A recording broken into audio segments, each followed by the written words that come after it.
good evening and good morning, because I know somewhere around the world it's morning. I'm your host of Arion Mosley podcast. I'm a mix master specialist, producer, engineer, songwriter. I have a couple credentials in the acting world as well. And now I'm intrigued to invite you to my journey of podcasting. Today we have a special guest with a record of 21-4 and 12 of those by knockout. Very charming, but once he gets inside the ring, he means business. He's a father, a husband, laid back, humble, hard-hitting competitor. He loves to get fly. He loves to dance. He loves to sing. He's on a winning streak of 5 victories, and he's looking for his 6th. He's the owner of Tribe Called Mosley Clothing, born in Pomona, California, and now made a home in Las Vegas, Nevada. He's the firstborn of Hall of Fame Sugar Shane Mosley. He was a student of the game and now became a master in the ring. He truly has made his presence in the boxing game known. I bring to y'all my cousin, my little big cousin, Shane Mosley Jr. That's right. I appreciate the introduction. Man, you made me nervous, man. You got the Prince effect. Oh man, I don't look him in the eyes. Oh man, no man, but I appreciate the introduction. I think it was great. It made me feel nervous. I'm like, dang, who is that guy? You know what I mean? Yeah. But no, I'm happy to be here. I'm happy to be sitting with you. I'm thankful, and I would love to chop it up, man. And bear with me. I'm gonna be looking at my phone here and there because these are questions that I actually sat there and wrote. Like I didn't use no AI intelligence for this and none of that. You know, so I'll keep it organic and I took time and thought about these questions. You know, so I might be reading off a phone a little bit, but that's how we work. You ready to get into it? Let's get into it. Okay. I want to start this conversation off with what was high school like for you? Like, was you the popular guy? Was you quiet? Yeah. I didn't really see you get too much trouble. You wasn't a troublemaker, but what was high school like for you? Like, what was those days like for you? You know, I think I just try to fit in where I can get in. I think a lot of people knew who I was, and I think for that I would be considered like quote unquote popular, but like I hung out with everybody. You Facts. know what I mean? Like I hung out with, the rockers, the people who, were hood or whatever you want to call it. And I hung out with everybody because I felt like I got along with everybody and I felt like I was being I guess of mixed background and stuff like that. What was like your grades like? What kind of grades was you getting? Did I got too personal? No. I definitely could say that I didn't excel academically. I feel like I was obviously very smart and stuff like that, but I just never applied myself probably, more purposefully. Do you have any memorable times of your high school days? Any memorable, like funny or bad? Anything memorable? I remember, for me, it was memorable because I fought this guy. I already knew you was gonna say that. I fought this guy named Mario Inojo. Yeah, I remember you busting his nose. I didn't want to say it though because I don't get you in trouble. But you wasn't a boxer there. No, I wasn't a boxer, and we became friends afterwards. Like me and him actually became really good. And that's one of the things that I actually love about the story is that I felt like he was picking on me a little bit and stuff like that. And one day I was like, you know what? I'm your Huckleberry, man. Like, what's up? You know what I mean? I actually ran into that dude not too long ago, and then I was like, yeah, Shane's boxing. He's a champion. Yeah. And he's just like, the look, he was like, yeah. He was like, and he even said like, yeah, he hits hard. I ran into him, and he was like, yeah, he hit me hard. Right. And so, but like after that, you realize that like, you become closer with somebody after you fight. You know what I mean? Because you gain that respect. Especially for men. Yes. You know what I mean? They need that respect. You need to know like, okay, I can't touch that button with that person. And now I have much more respect for that person now. And I find that to be important in my life. It is true because a couple fights I had, and then those guys became my friend after. It's like, and then they mess with me no way. They like, right. He ain't gonna take that BS. And whether or not you win or lose, they still got respect for you because they know that you're willing to fight them. And then they say, you know what? I really ain't trying to go down that road with that person. Right. And so then there's that bond. So well, luckily for you that you wasn't a professional boxer at the time because he probably would try to get you. But he was a bully. He did, but I was kind of proud of you that day. I was like, I heard Lil Shane busting. I was like, yeah, man, Lil Shane's a badass though. You don't mess with him, but you're a badass for sure. Well, I think for me, I always like to conceal that. You know what I mean? If you are looked at as weak, why should I let you know that I'm not weak? Why should I alarm you. You know what I mean? You'll be waking up to it. You know what I mean? And I do that when I fight. You know what I mean? Like people have said for my whole entire career, oh, you'll never be nothing, or you're not that good. You're just, Sugar Shane's son, and all this stuff. And I go, yeah, you're right. And then when they get into the ring with me, I feel like I got picked on a lot too, like because who my uncle is, and I'm like, bro, I'm not a boxer. Like, why you want to fight me? But the Mosley family, we definitely hold it down though. You gonna get you what you asking for. Win, lose, or draw. Okay. What was it like growing up with someone with a stardom as your dad? Like, what was his parenting like? First of all, my dad was very laid back, and he was very, serious about the things that he was serious about, like boxing, or when I told him I was going to be a boxer, he was like, you gotta do it to the best of your ability, and you're gonna be a champion. It was kind of like, if you do this, you gotta be a champion.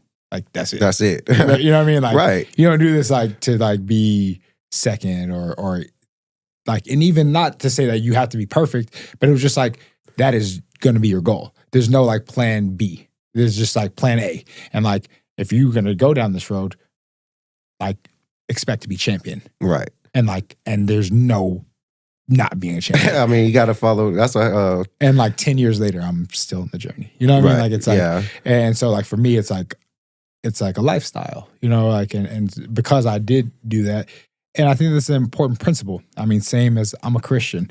You know what I mean? Like, I believe that the only way is to the Father, is to the Son, right? So that means there's only one way. Yeah, I get that. I get that. Like, and so with that being said, it's just like, that's the same thing of my philosophy. And I don't believe that my dad was telling me that philosophy because of Jesus. I think he was just telling me that's the way he thought. But that principle is the same thing in Christianity.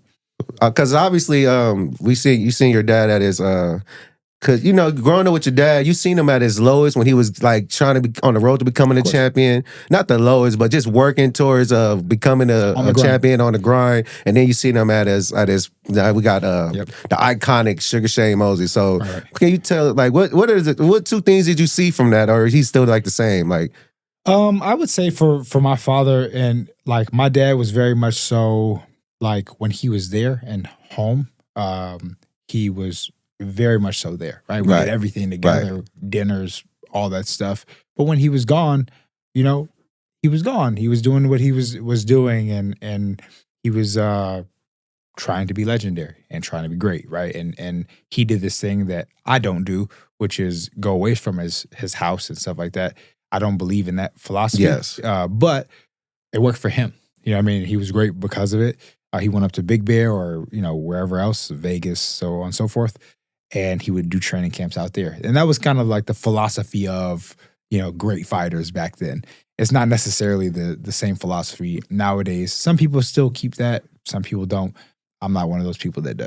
You like to have your family close. Yeah, they kind of motivate you more. Well, maybe. I just want to be in it. You know what I mean? I want to be in all of these things. I want to be able to manage it all. Why can't I manage it all? Why can't I be able to decipher within my family the struggles that my family goes through, as well as all of those things? And I don't know whether or not that's good or bad, but I do feel like my dad was gone in certain areas. Yeah, I remember that. But there was times I kind of see you kind of adopted that style, bringing the kid. Like, he did bring us to the gym here and there, and we did get to see him work out and see other boxers. So I kind of feel like you adopted that with your children too. You bring them around, especially your my kids are homeschooled, and they literally so they're always with you. Yeah, they literally my kids go to the gym with me all the time. It's like my daughter, I just take her everywhere with me. Everywhere. We in the studio. Yeah, everywhere, like all the time. Man. So okay, this is you and an amateur. So coming from an amateur, and a lot of people would say you kind of started late, but like you just told me, what made you say like, yo, I'm doing this full time. This is I'm betting on myself. This is what I'm doing with my life. Like, what got into your head at that time? Especially an amateur, it was like kind of an up and down road for your amateur, but then it seemed like right where you made your mind up, it seemed like you're just on track. Yeah, I mean, I think I was definitely toe in the fence. If I'm being honest, I mean, you've been in boxing all your life because you've been around it. But as far as like a lot of people technically as a boxer, you know, they would say you kind of started late. I maybe. did start late. Okay, I don't want to offend you though. No. I did start because you're doing a hell of a job. Yeah, I started late, and you know, that's fine. It's just my journey. Well, that was their conversation before. Now they're not a conversation that switched it. They're talking way better about you. I mean, during this time of the picture, I think I was in my early 20s. Right. And you got the mohawk going. Yeah, and I was, you know, just fighting, getting experience. My plan was to turn pro, and so I was getting as much experience as possible. And I, you know, think with that, a lot of people were saying that I, you know, should be a certain place, or you're never going to make a career out of this because that's what I was getting to. Like, you know, how are you still an amateur at this time? And luckily, I had my dad that was supporting me, and as well as just believing and, you know, all these things. And yeah, I had that support. I mean, it's obvious that you're a fast learner, and right now you seem very poised, very calm, a ring general, comfortable in the ring, you know, and vice versa. When you first kind of started, he was not saying he was jumpy or nothing, but it's like, you know, you're learning. You're a learner. You was a student of the game. That's why I said now that you're like a master in the ring, like you're getting to your sensei stage. Yeah, I mean, I'm 10 years in professionally now. Wow, crazy, right? Right, that's fast. It went fast. Yeah, I think 18 years now. 18 years. 18 going on 19 years, all together. So yeah, it's like crazy to think how fast time goes. Okay, I wanted to bring up the video of you fighting in Australia. Okay, that was incredible. Like there were so many people there. You jump into my question, man. I wanted to know what was that like for you? What was that experiment like? And what was your mentality like? How did your body feel? Like, what was that like fighting outside of your normal? I mean, at the time, if I'm being honest, I was, you know, I was living with a buddy of mine, and you know, I was living on his couch trying to make my dream come true. I was living in Santa Monica, driving to Hollywood. Yeah, I heard you say that in one of your interviews on your last fight I went to too. I was like, yeah. So yeah, you know, some things that happened, and basically, you know, I moved out of my dad's house, and basically. So say you was just on your own, like. Yeah, I did. Yeah, I was at first living out of my car, and then my buddy, you know, was like, "Hey, you know." That must have been a lonely flight. Yeah. Well, I mean, I'm talking about before this actual fight. Oh, okay. And so I was actually, like I said, I was, before that, I had kind of separated from my dad as far as being a coach, and then like I moved out of his house and stuff like that. We kind of had a conversation of like, hey, you know, you got to kind of start figuring stuff out for yourself. Which is good. Right. It worked. At the time, obviously, I was a little bit indifferent about it, felt weird, but it was a necessary conversation that I felt like we had to have because I feel like him being my coach wasn't the best thing for me at the time, especially. And so I got a coach named Eric Brown. I was living with my buddy in Santa Monica, and I was training with Eric Brown in Hollywood. Wow. And I was driving back and forth because my other option was to live in Pomona, because my grandparents, who love me, would have definitely taken me in, you know, open arms. But right. It was just such a long drive. And like, I was like, man, there's no way that I'd be able to pay that much money to get there, because I barely had any money to my name. Yeah. So, you know, I was like, hey, man, I was like sleeping in my car for a while. And then I was like, hey, man, like, you think I could stay at your house for a week? And we turned in 2 weeks, 2 weeks to a month. I hope when you came up, you looked out for that buddy. Yeah. You know, so nevertheless, so we ended up, I ended up living with him for like 3 years. Oh yeah. Okay. Yeah, Shout out to him. Yeah. That's my guy, man. I love him. But nevertheless, when I moved out here, when I went to Australia, I didn't have a manager. I just had a coach. So and he was like, the guy who got me the fight was like, hey, if you win this fight, Top Rank will probably want to sign you. Right. So so your whole mentality was, I gotta win this fight. Yeah, you know? I was like, all right, for sure. This guy was a Australian Olympian. He's at home. Yeah, he's at home. All of these things. I go out there. They gave me, I think it was 6 days altogether, but like 5 days, like, cause like the flight over, like you lose time. That's why he was going through some kind of jet lag, body, all kind of stuff. And like, so I'm flying over there. I get there. I'm like, my body's totally discombobulated. That's why I wanted to bring that up. That's why I was like, you can tell in the video, like, you like, yo, I'm tired. I end up fighting, like, I am still like not even like, right. You still did a great job, by the way.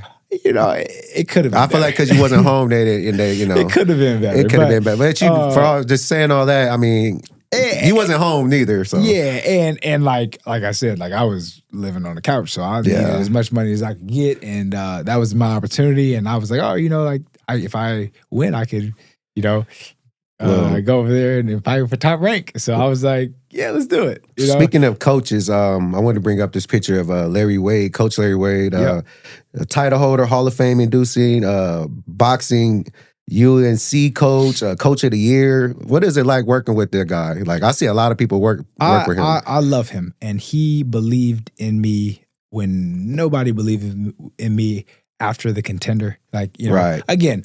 A lot of people didn't believe it. Yeah, a lot of people didn't believe in me. Dude, I seen the workouts, like the kind of workouts he put you guys on. It's like crazy fit. Like, yo, you know. So before I got with him, I had asked a guy named Shawn Porter, right? Showtime Shawn Porter. Yeah, Showtime. Yeah, okay, I remember him. He was training with him like first, and so I said, "Hey, Shawn, like, what do you think about him? Do you think, you know what I mean, like he's a good strength and conditioning coach, all that stuff?" And he was like, "Honestly, Shane, you know, I've done, you know, strength and conditioning with everybody. And to be honest, it ain't really much different than what he does.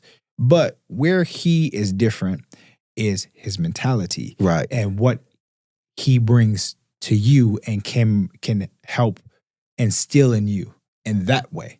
And if you ever, you know, see Coach Larry Wade, for one, he's a very, very genuine guy. Right. Super duper, one of the most genuine guys ever. But he's a superstar. Like you walk in there and you see, man, this dude is a superstar. Like, you're a coach? Like, what? You're a superstar, man. And he got the shades so he's on, like, got the hat. You know what I mean? He got his own logo, all that stuff. And you feel that when you're with him, you feel like you're a part of a bigger brand. That's a good feeling. And that's a great feeling because, you know, like a lot of this game is who you know and what it looks like on the outside. Right, of course. Right? Rather than a lot of the intangibles. I just seen a couple of the videos, a couple we work with in the condition he's doing, they just look like hell. Look like hell week of football or something. 100%. He will work your ass. But I'm pretty sure that helps you during those late rounds for sure. Oh, yeah. And I could tell like by your conditioning that you're ready to go 12 rounds easy, 10, 12 easy. 100%. But the most important part about all of that is the mentality that you bring and the mentality of who you believe that you are. And he instills that. That's great. Within. Because you can be in all the shape you want, but if you don't have that mentality. Exactly. Yeah, you don't have that Mamba mentality. Like, this is who I am. Right. I am the man. I'm gonna destroy you, right? And the more you have people like that around you, the better. Okay, I love this picture of you, by the way. Can you bring this one up, Scott, please? The next picture, Shane. I love this picture, dude. When I seen it just made me feel good. Yeah, you getting baptized. What was that feeling like? And what was the thoughts of going through your head that day when you made that sacrifice and that change? You know, you look like relieved. You look free. It was a great moment for me. I love that picture though. I actually fought the day before. Wow. I actually fought the day before and I wanted really, really badly to get back to church. I mean, get back so I can go to church because they do baptisms every so often, sometimes every month, but like this particular, they weren't going to do it for a while because this was in December. And they were going to do it for a while until the new year. It looked like you won a championship belt I did. With- I mean, it's my birthday. You know what I mean? It's like, Because yeah, you're reborn again. You look like you Exactly. just won a championship belt with like, with your beliefs and your faith. It's just like a win all around for you. That's what it looks like. Yeah. It's like they're holding your hand like you just won. And I feel like it was a very important thing for me to do, for myself, for my family, for all of these things. You have to lead by example. If you want to be a better man, if you want to be, an example for your house, for your family, 100%. and for everybody like who's watching, anybody who like supports me, like all of these things, I want to lead by example. I want to be able to show people that, like all this came, I believe, because of God. Anything that I've gotten and have and will get comes from God. That was, honestly, when I seen that picture, I was like, that was a beautiful thing, and it definitely opened my eyes. And me being a father too, and going through a lot of things that I'm going through, it just made me like, man, like I definitely want to be someone that can lead my household and be a good father to my daughter and just do everything that's right. It just made me like, you probably touched a lot of people with just that. Just like, you probably don't even know how many people you touched with just that. I hope so. I hope that it meant a lot to a lot of people because it meant a lot to me. Yeah, you could tell. And like they say, it wasn't just for the gram. I could tell that's like genuine. That's real. I felt it.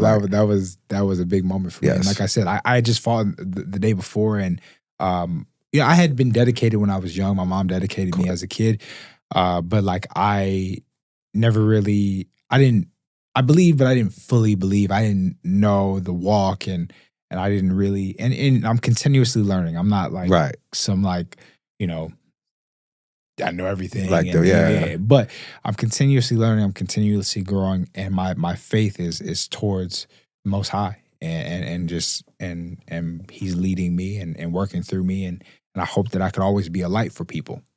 Oh, okay. Speaking of that, let's get into your newborn. Yeah. Your newborn. Congratulations, by the way. Thank you. That is my last. Creed, and he got the beautiful Jewel.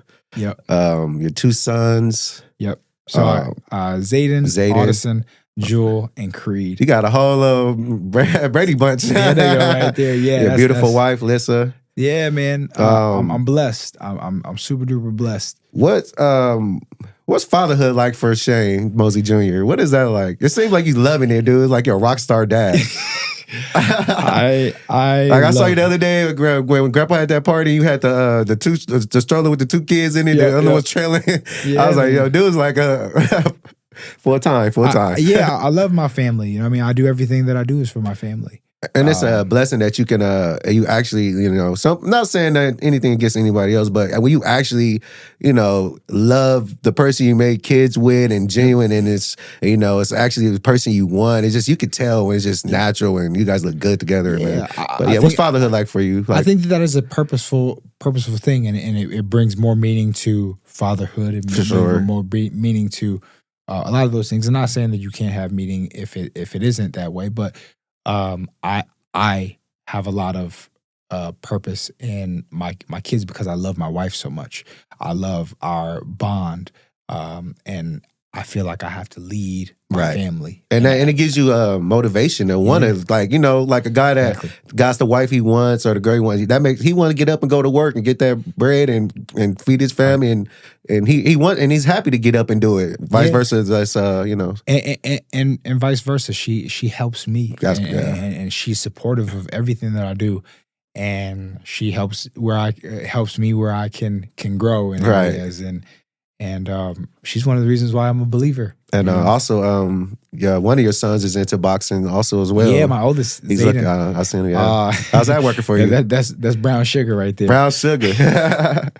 Nah, man. He loves it, and he really, he watches me. And he sees, all that stuff, and he loves doing it, and he's actually really, really good. It's hard for me because like being the dad and watching it and seeing him, like the first time he ever sparred, he had a bloody nose. I'm like, yeah. Oh, you said it from. I actually didn't write this question down because but not to get off track. That you touched that subject. What I remember when your dad got his first loss, and I remember like we was all hurt and crying, and well, you know, like what is it like when a son, and not just taking a loss, just seeing your dad or your son, your whoever's in the combat sport getting beat up and taking these brutal things, but especially the loss. I just remember you.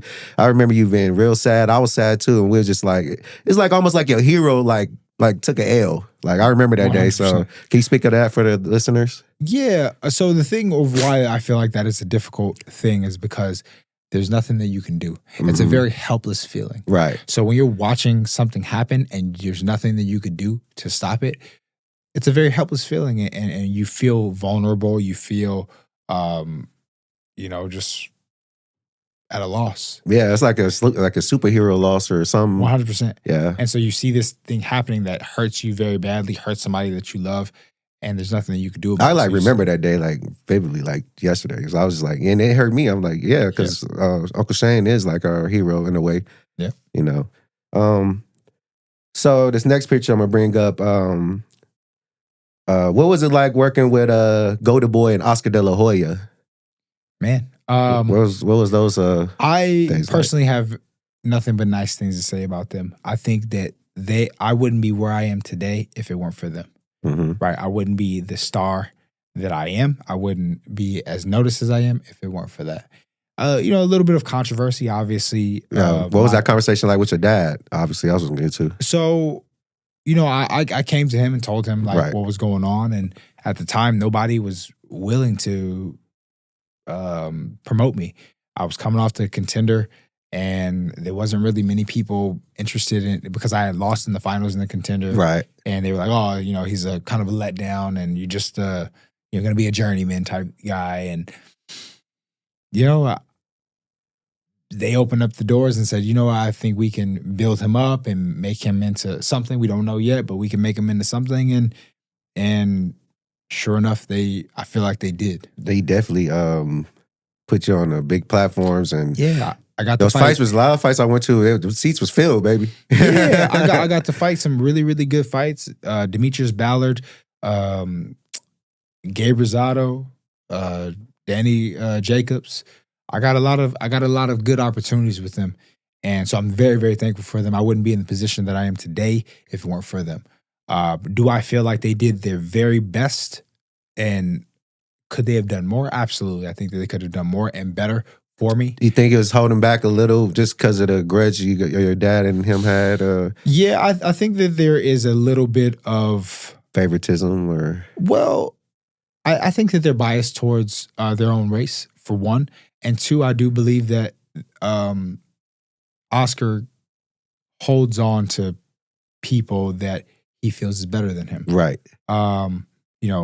Guys like Bernard Hopkins, my dad, who beat him, and he became business partners with him. Right.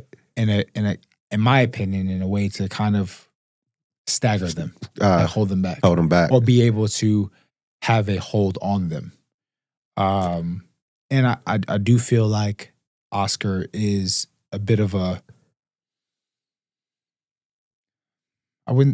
jealous isn't the right word, but he's a very narcissist. No, not the word I was looking for, but insecure. I think that's the word. And I find, and it is to be true, that a lot of people that are very successful have insecurities, have a lot of insecurities. Sometimes those insecurities are the reason why they are great, because they want to mask the thing that they don't want people to see. Right. And, I do feel that. Like there was a few times before I was signed to Golden Boy that I would go to the Golden Boy office with my dad, and you could just feel like the energy of them, like, oh, he don't really. And this was when my dad was the owner of the of Golden Boy. Yeah, part owner, yeah. And there was just, you could just feel like tension. Like he kind of didn't really mess with him. But is there any without shaming nobody, any kind of stories you could tell the listeners about some shady, like the shady part of boxing? Because any shady things you've seen around, especially when it comes to like maybe favoritism, shady business. I don't know. We can give a very easy example. Yeah. not too long ago, Gervonta Davis fought Lamont Roach. Gervonta Davis takes a knee, and he turns his back, goes to his corner, and they tell him to wipe the eye, right? Right. For one, there's 3 things that you can't do in a fight. Correct. And he did all 3 of those things. That was favoritism. Take a knee. He turned his back, which could be considered you quitting, right? If I'm in a fight and I turn my back, it's called submission. That means that you no longer want to fight anymore. Correct. And that you're submitted.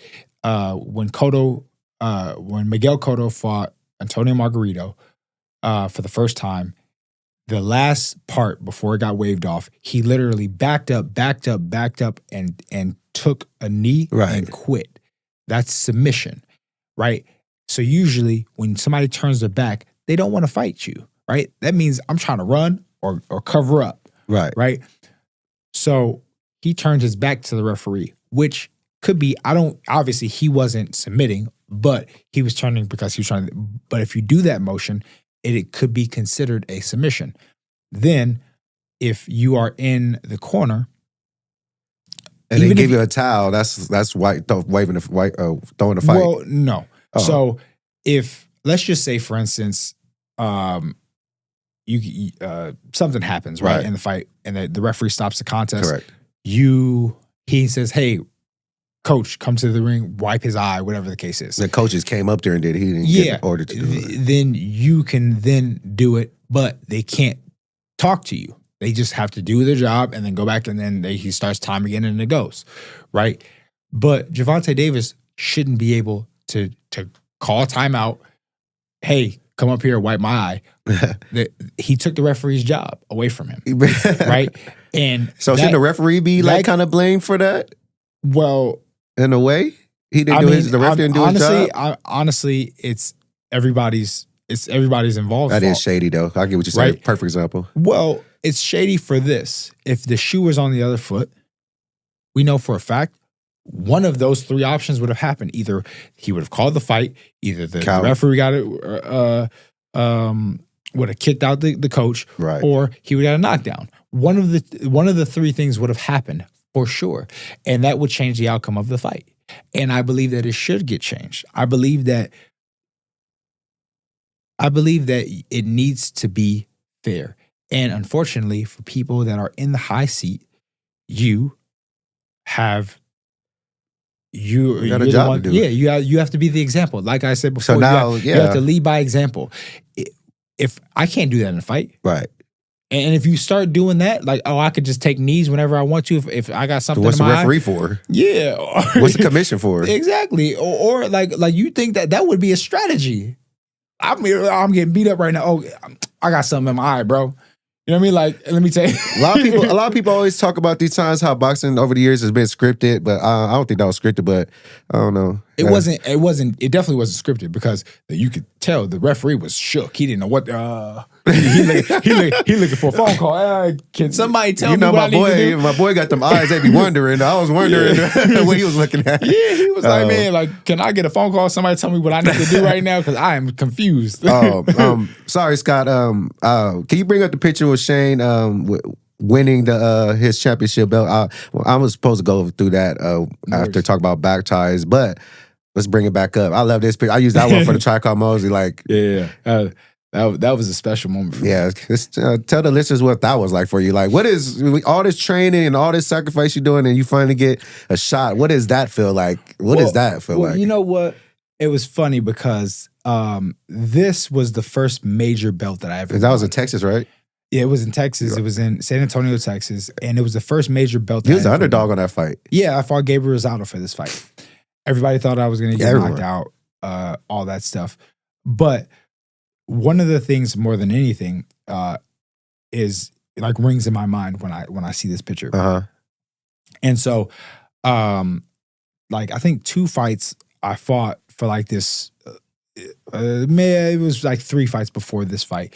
I had fought in Kansas City, and I fought for like a minor title. Like, so it was my first title that I ever won, but it was a minor title. It was the WBU international like belt or something like that. And it's like a second tier championship. people in boxing know, but like nobody Which else. one is this one? This is the WBA. This is a major. That's what, when I body. said 2-time in the beginning, I want to be correct. So I didn't know what they were, so I was just gonna let you do that. This is the WBA. This is the rate. This is the anybody would know. This is actually the WBA is actually the first belt ever made. Wow. Well, for like competition, there was a ring magazine belt and like the ring belts and stuff like that. But like this was the first like major organization belt. I remember you got that one, or maybe it's the other one, but I remember you did a parade of Pomona and you was riding around with the belt, and everybody was just like, he was just riding around like a WWE wrestler with the belt. It was this one, and so when I won the WBU belt, I came home. I was training with Larry Wade, right, and Larry was over at the gym with Kenny Porter. And Shawn Porter. Shawn Porter. Kenny Porter and Shawn Porter. Shawn Porter always comes to our family parties, so shout out to him. So funny is that I bring the belt in, and Kenny sees me with the belt, the WBU belt, not that belt, but another belt. Right. He sees me with the belt, and he starts crying. Wow. And he's like, I'm like, why are you crying, man? And he's like, Shane, I'm proud of you. He said, I never thought that you could do this. He's like, I'm going to be honest with you. I didn't think you were good enough to do this. Wow. He said, I didn't think you were good enough to do this. I didn't think that you could ever get here. Thank you for proving me wrong. Was that Shawn Porter? This was Kenny Porter, his dad. His dad? Yeah. And he said, thank you for proving me wrong. Right.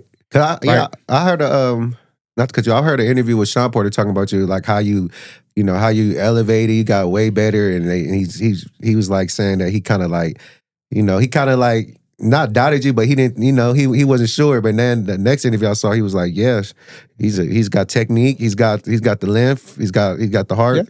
Yeah, he's speaking good of you. But yeah, go continue. And so when I won that one, it really meant something to me because I beat a real guy.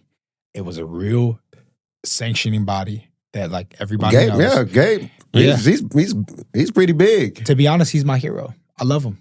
I think that he's great because he is the definition of what being a prize fighter is. Right. My man has got like 18 losses. Like he's got something crazy losses. Wow. But he's a legit fighter. Anybody that's ever fought him will tell you he's a legit fighter.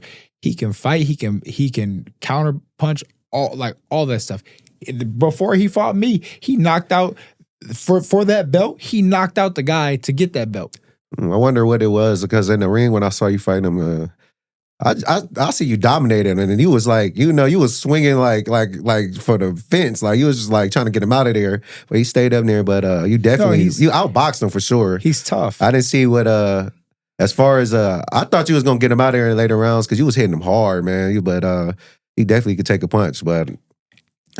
He's crafty, and I think because he's unassuming, people take him light, especially elite fighters, and they get in the mix up with him.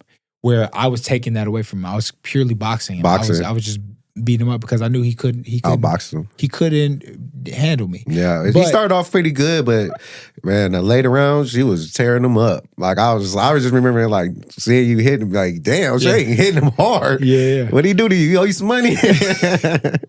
But yeah, so when I got that belt, man, it meant a lot, and I wanted to even bring that belt back to Kenny. I never brought it. I never showed him that belt. And I've won 2 more after that one. Nice. But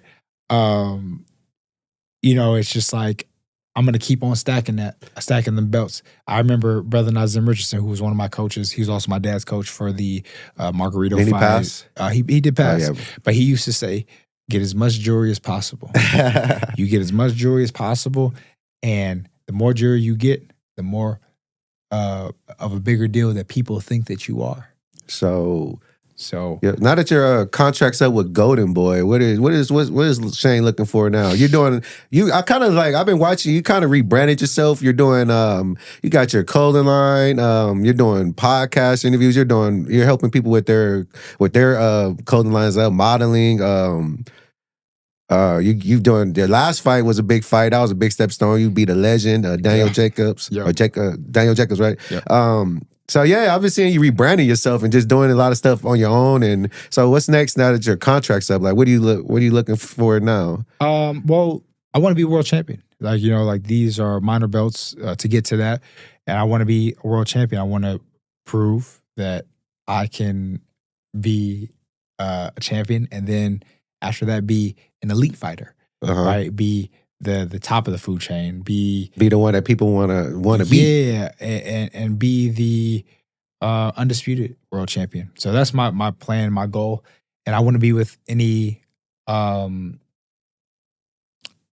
promotional company that will back that and want to support that and want to get me out to be that. Right. And that's really what it comes down to. If they believe in me, they believe in the product, and they believe that they can push that to get what needs to get. I mean, the record's there, so it shouldn't be so hard to. It's pretty much up to you who you want to go with, decipher to go with. It's funny, man, because I feel like there's still a lot of promotional companies that doubt me. You know what I mean? And I'm not sure for what reason. We'll see what happens. Okay. But I mean, unfortunately there's not a lot of calls for. They're coming, brother. Especially keep on doing these podcasts. And I just saw you on Cameron's podcast too. I was very proud of you. I was like, yeah. Then you on mine. I'm like, yeah, back to back, man. But yeah, you speak very well, and it seems like I don't think that they're doubting you. I think they're really just a lot of people probably scared to fight you now at this point. Yeah. You become more of a badass. Like, yeah, I mean, I would. They're scared to put their boxers with you because you might mess up there with that guy going on. Yeah, so my but that's not what boxing's about. Y'all got to get to it. Let's go. That's what it's about. I was actually supposed to fight Carlos Adames before he fought in Saudi Arabia to fight Hamza Shiraz, and so I was supposed to do that fight out there. Obviously, they paid him a lot of money to go out there, and I get it. You know what I mean? Fighting for a lot of money out in Saudi Arabia probably that'd be nice. Yeah, it's more lucrative than inviting me. You know, for I'm sure he wouldn't have passport babies. Yeah, I'm sure he wouldn't have got. I'm sure he wouldn't have got the same amount of money. So, he probably took the right fight. I probably would have done the same thing. Yeah. But Lara, Carlos Adames, Janabek, I want all those guys eventually. Yeah.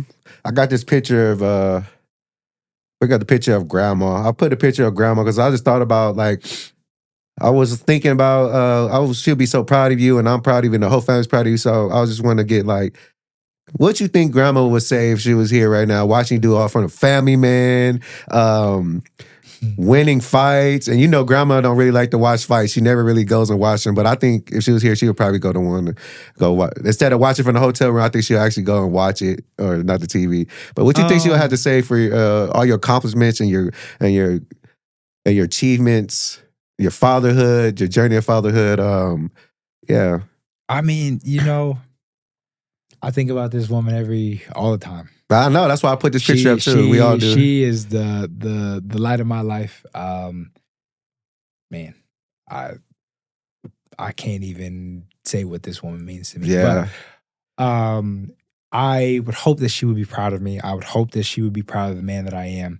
The last thing that she ever told me was, "When are you gonna have my baby girl?" Whoa. 2 years later, I had my daughter, Jewel Jeanette Mosley. Yeah. Which is our grandma's middle name. People don't know.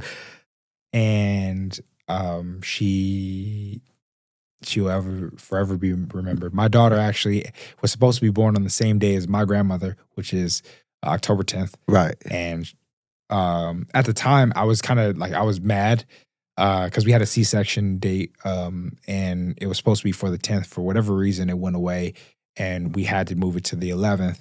And I was upset because I'm like, well, because that's what you planned it. And to me, it was like, this is what I promised my grandmother. Literally, the last thing she ever said to me was, "When are you going to have my baby girl?" That's the last thing she ever said. It kind of worked out perfect, because a fun fact is, Shane's daughter was born one day before, or one day after grandma's, and my daughter's born one day before grandpa. Yeah. So it's we got like a little family ritual going on. That's real, but I hear what you're saying. So at the time I was upset about it, but like after kind of feeling into it, it's like, no, she still got what she asked for one, and two, my daughter got her own day. You know what I mean? Like, correct. She got True. To feel it for like her say and she'll always be like, I have my I feel like your grandmother. daughter got like a grandma's spirit in her. Like she's so nice, but she give you that look, and All right, she's bossy, dude. So you'll know this, right? My grandmother, whenever we'd have a snack or something like that, you just see this hand go like this. Yeah. And my daughter does that all the time. Like I'll just be having anything, and my daughter would just be like, I'm like, you didn't even know her. Yeah. That's a fact. Yeah. Grandma always she don't want to hold the whole piece. She just want a piece. Yeah, she just want a I little want bit. a snack. Yeah. Oh man, that's lovely. So who's your favorite boxer or boxers? Let's give you 5, 3 to 5. 3 to 5. Because I know it's so many. It's different styles. There is a ridiculous. Yeah. I would say Roy Jones is probably like. I didn't even think about that. When I was thinking about boxers. Roy Jones? No, for sure. But I didn't even think about that. What? Roy for sure, is like yeah. the man, no, he is, bro. for sure. I just didn't I didn't think you would say him. Roy, I mean, and because like he's like around my weight class, like he fought 168. I think he fought 160 as well. Gold. Well, he should have been gold medalist, silver medalist, but he should have been gold. And so incredible fighter. Obviously, I know him personally. I would say Mike, just because I love who Mike is. I love like I would say accomplishment wise, he probably of the legends, he probably falls short, which is crazy to say out loud, but it is true. He could have done more, but I think because he's so relatable as a human being that it's just like you can't help but to just love him. Yeah, for sure. Right? Like he and his story. Yeah, and also too like the raw emotions that happen that you see that he constantly spills out, whether it's podcasts, whether it's he just conversation. Like, he's always himself, and that is a beautiful thing. Some people don't do that 24/7. Nobody does. Nobody does. Like everybody's like, and this dude, like I feel like just displays just himself always, and I love that. So we got Roy, Mike. I would say I love Floyd. I love Pretty Boy. You know what I mean? Like so, not Money Man. You like Pretty Boy. Floyd. I loved. As far as a fighter's concerned, I love Pretty Boy, right? Right. But I love Money May. Money May's more the marketing guy. Exactly. He was the marketing guy. And he's the reason for why everybody is where they're at and why they're making so much money. And Canelo is dodging fights and stuff. Not like dodging fights, but doing the right fights. You're doing the right fights, yes. Yeah.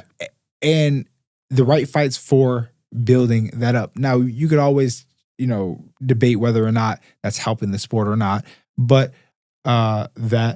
and this is in no particular order. I'm just thinking out loud. That's fine. I would say for me, Sugar Ray Robinson. He's definitely facts. Like that's one of your dad's favorites too, huh? I mean, my dad loved Sugar Ray Leonard. Oh, sorry. But he loved Robinson too. Robinson is hit harder than Leonard though. He would. All right, I don't know. That's a hard debate too. That's like saying like, who's the best Sugar? You know what I mean? It's like, oh, geez. But I would say I love Robinson. My dad actually had me watch Robinson all of the time. Right. I used to watch those old. He had like all of his fights on DVDs and VHSs, and I think they were originally on VHS, and he transferred them into to the DVD. But so I used to watch Ray Robinson's fights all of the time, and like black and white, and they're like some of the pictures like it looks like the the thing on the tape that's rolling. Yeah. Oh, I know what you're talking about. That. Yeah, like you're in like in a study room doing like right. Yeah. So I would watch him all the time, and because my dad would like make me watch him, and so I loved him. And then obviously, last but certainly not least, like I said, there's no particular order, but my dad is probably one of my favorite fighters. Right.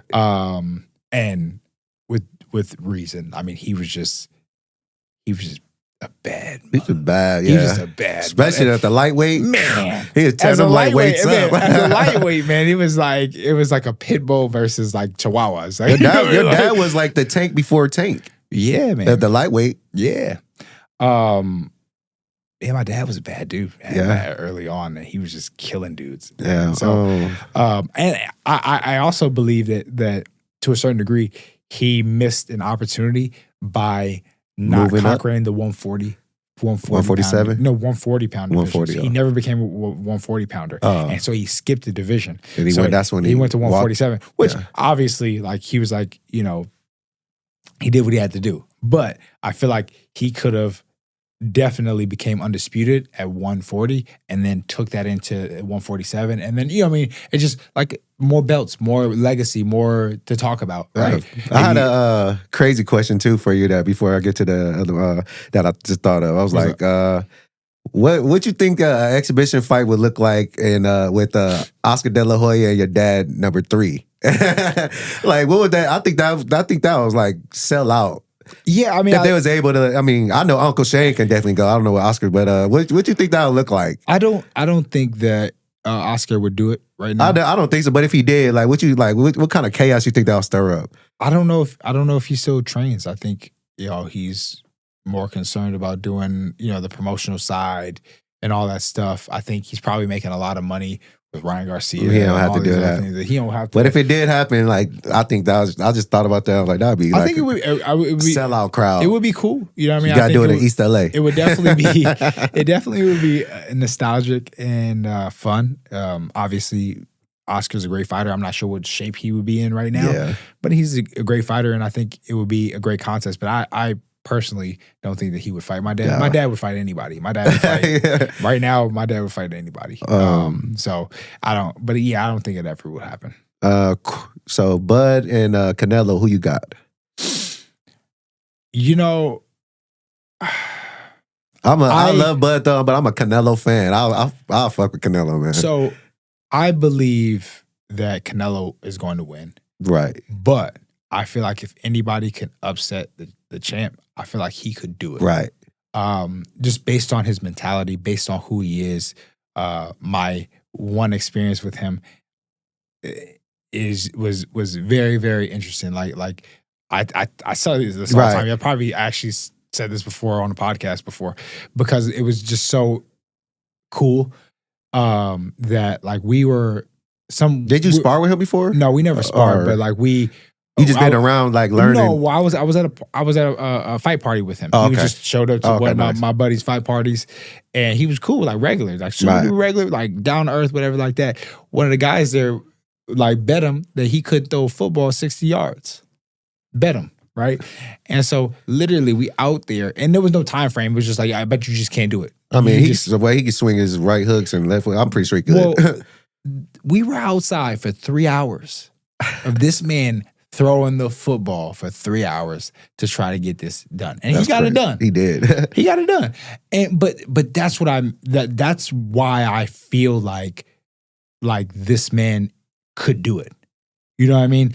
And yeah, his last fight, he looked subpar because he didn't have that much of a threat. Everybody just thought, oh, he's going to go out and just watch this dude. You know what I mean? He usually does better when people think that he can't. Wait, you know what I mean? He does better. Sound like someone I know. Exactly. There's something about that resistance that drives people, that makes, I'm going to show you that I can do this. Watch me. Watch me. Yeah, you know that's kind of mentality I got too. Like, I don't really like to talk too much, but I'm gonna show you. And when that job get done, I'm not gonna throw it in your face neither. Yeah. I'm gonna be I'm not gonna genuine, tell you. Be humble about it. I'm gonna show you. But it's you. I think they feel that more when you do it that way. 100%. And you know, we grew up in Pomona. Stealing was an art. Right. People stole on people. Oh man, I didn't even try to boom. Right. It happened all the time. It was like whenever you start to see dudes come up and be, hey, I always back up. Don't walk up on me. I'm like, hey, bro. Because you already know about the hey, chill out. Just stay right there. Right. And it's because of that reason, right? You don't want to ever show nobody that you are as powerful as you are. You know what I mean?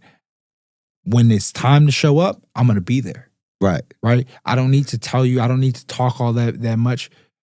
If you cross that line, that's the demeanor I get from you. Like, even though you like, I see you very chill and humble, but I see you like, you from me. When we turn up, you turn up. You fuck shit up. And that's the way it's supposed to be. You like they always used to say, stay dangerous. Stay dangerous.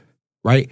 Being dangerous doesn't mean that you have to be loud about it. Doesn't mean that you have to be negative or mean or ugly. It just means that when the time comes, I can mess stuff up. I don't need to talk about it. I don't need to show everybody.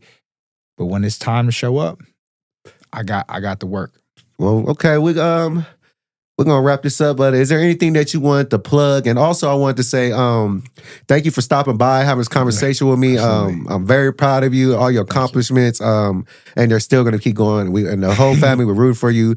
But I wanted to say that you're living proof that.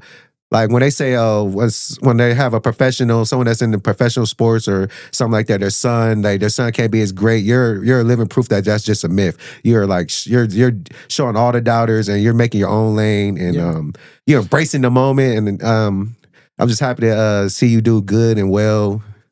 You're putting the myth to shame. Like, yes, that's just a myth because you're showing people that's not true. Well, the thing is that I just don't attach that to myself. You know what I mean? Like I'm my own man. Right. Right. I'm not trying to be this because of my dad.